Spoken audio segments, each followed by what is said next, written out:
जेहलम में टूट फूट का शिकार फाटक पाली रोड को बिलाखिर तब्दील कर दिया गया।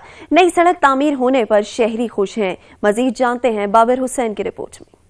जेहलम का रेलवे फाटक रोड अरसा दराज से टूट फूट का शिकार था, जिसकी वजह से यहाँ पे हादसा मामूल बन गए थे। सच न्यूज ने कुछ अर्सा कबल इस मसले को हाईलाइट किया, जिस पे स्टेशन कमांडर ने फौरी एक्शन लिया और पाक आर्मी ने इस रोड को सननो तामीर कर दिया। शहरियों का कहना है कि सच न्यूज का शुक्रिया जिसने इस मसले को हाईलाइट किया और पाक आर्मी का भी शुक्रिया जिसने यहाँ पे रोड बनाया। सच न्यूज की काविशों का नतीजा है, उन्होंने निशानदेही की है और पाक आर्मी का भी बहुत बहुत शुक्रिया जिन्होंने ये हमें सहूलत अता फरमाई है। सच न्यूज़ के शुक्रगुजार हैं कि जिनकी वजह से ये रोड तमीर की गई है। स्टेशन कमांडर और सीओ उन्होंने एग्री किया और पर्सनल विजिट करके जब देखी तो उन्होंने भी इसको फौरी मरम्मत करवाने के लिए अपने अहकामात जारी किए। रेलवे फाटक वाले इस रोड की तामीर कर दी गई है, जो कि अहले इलाका के लिए मुश्किल मसला बना हुआ था। अहले इलाका ने सच न्यूज का भी शुक्रिया अदा किया और पाक आर्मी का भी, कि जिनके ताउन से ये रोड बना है और लोगों के लिए आसानियां पैदा हुई हैं। कैमरामैन हसनैन अली के साथ बाबर हुसैन, सच न्यूज, जेहलम।